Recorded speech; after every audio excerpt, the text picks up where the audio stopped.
Você já parou para pensar até onde alguém pode ir para viver um personagem? Até que ponto uma interpretação brilhante pode se transformar em uma prisão invisível, consumindo cada parte da mente de quem a executa? O cinema está cheio de atuações marcantes, mas poucas carregam a aura de mistério, intensidade e tragédia que cercam o papel de Heath Ledger como o Coringa em O Cavaleiro das Trevas. Hoje você vai mergulhar comigo nesse universo sombrio, não apenas para entender como Ledger deu vida a uma das figuras mais icônicas da cultura pop, mas também para descobrir o que isso custou para ele. E talvez, no fim, reste a pergunta que até hoje ecoa: foi apenas atuação ou algo muito mais profundo? Heath Ledger não aceitava papéis pela metade. Quando decidiu encarnar o Coringa, mergulhou de corpo e alma em um processo que muitos chamariam de radical. Para começar, ele se isolou por 6 semanas em um quarto de hotel em Londres.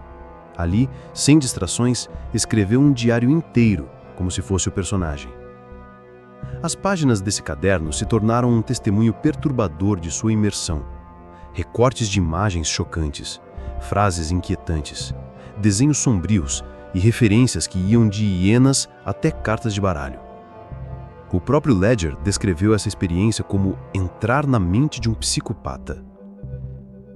Ele queria entender como pensava alguém que não seguia nenhuma regra, que vivia apenas para o caos. E esse mergulho se refletiu até na voz. Heath experimentou diferentes tons, do agudo ao gutural, até encontrar aquela mistura arrastada e imprevisível que tornou o Coringa instantaneamente reconhecível. Em uma entrevista, o próprio ator afirmou: "Era como se eu estivesse criando uma criatura completamente nova.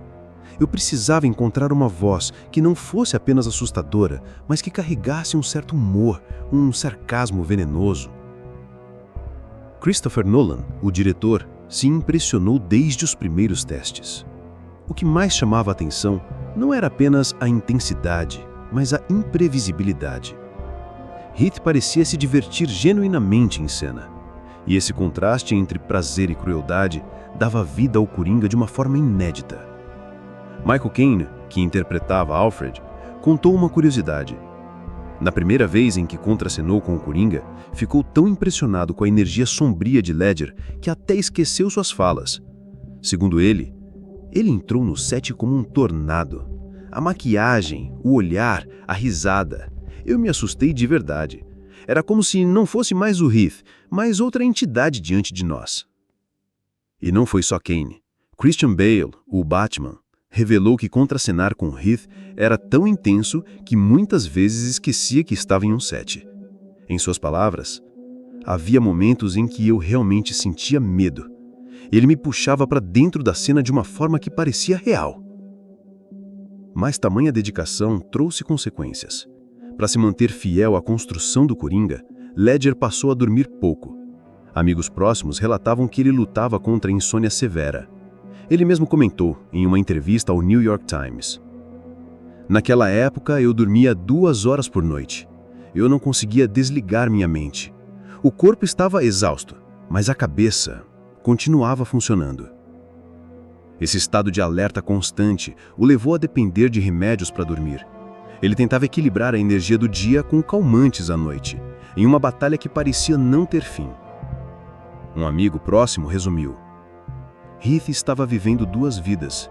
De dia, o ator brilhante no set. De noite, um homem lutando contra os seus próprios demônios." O já citado Diário do Coringa é uma das peças mais emblemáticas desse processo. Dentro dele, frases como "Por que tão sério?" e "Eu quero ver o mundo queimar" aparecem rabiscadas ao lado de imagens de palhaços, armas e referências ao filme Laranja Mecânica. O pai de Heath, Kim Ledger, chegou a mostrar algumas páginas em um documentário e afirmou: "Ele se jogou completamente nesse papel. Era uma dedicação total.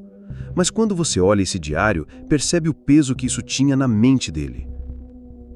Entre os registros finais, há uma anotação simples, mas perturbadora: "Bye bye." Muitos viram nisso um prenúncio, embora o pai tenha dito que não acredita em qualquer ligação direta entre esse detalhe e o destino do filho. Após sua morte, começaram a circular inúmeras teorias. Uma das mais difundidas dizia que o papel do Coringa teria enlouquecido Ledger, levando-o à exaustão fatal. Mas colegas e familiares fazem questão de refutar essa narrativa simplista. Nolan declarou: Heath não estava perdido no personagem. Ele era disciplinado, sabia separar. Ele brincava entre as cenas, ria, fazia piadas. O Coringa não o destruiu. Já sua irmã, Kate Ledger, reforçou em uma entrevista: as pessoas romantizam essa ideia, mas não é verdade. Heath estava orgulhoso do que tinha feito. Ele não era vítima do Coringa. Ainda assim, é inegável que o papel coincidiu com um período em que ele enfrentava vulnerabilidades emocionais e físicas, e essa sobreposição de fatores acabou alimentando o mito. O resultado final foi histórico. O Coringa de Heath Ledger redefiniu não só os filmes de super-heróis, mas a própria noção de vilania no cinema moderno. Sua atuação lhe rendeu um Oscar póstumo de melhor ator conjugante. E cada vez que assistimos às suas cenas, sentimos aquela estranha mistura de fascínio e desconforto. Gary Oldman, que viveu o Comissário Gordon, descreveu: era assustador e fascinante. Você não conseguia tirar os olhos dele. O que Heath fez ficará marcado para sempre.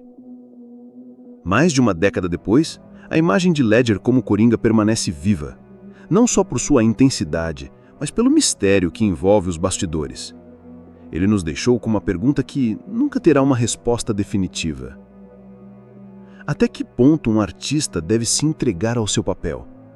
E talvez mais importante, será que estamos preparados para lidar com os limites entre a genialidade e a autodestruição? O Coringa de Heath Ledger não foi apenas um vilão. Foi um espelho sombrio que refletiu o próprio sacrifício da arte. Heath Ledger partiu cedo demais, mas sua marca é eterna. Ao olhar para sua trajetória, não vemos apenas um ator brilhante. Vemos um homem que buscava a perfeição, que acreditava na arte como um mergulho total. E esse mergulho, ao mesmo tempo em que lhe trouxe a imortalidade no cinema, também cobrou um preço alto. Talvez seja por isso que, ao rever The Dark Knight, sentimos algo além da admiração. Sentimos melancolia. Sabemos que aquela risada insana não é apenas ficção. Ela carrega o eco de uma entrega sem volta. E você? Até onde iria por aquilo que ama?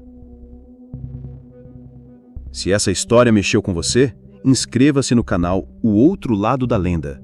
Toda semana trazemos novas narrativas emocionantes e reflexivas sobre ícones que marcarão o mundo e pagaram o preço da eternidade.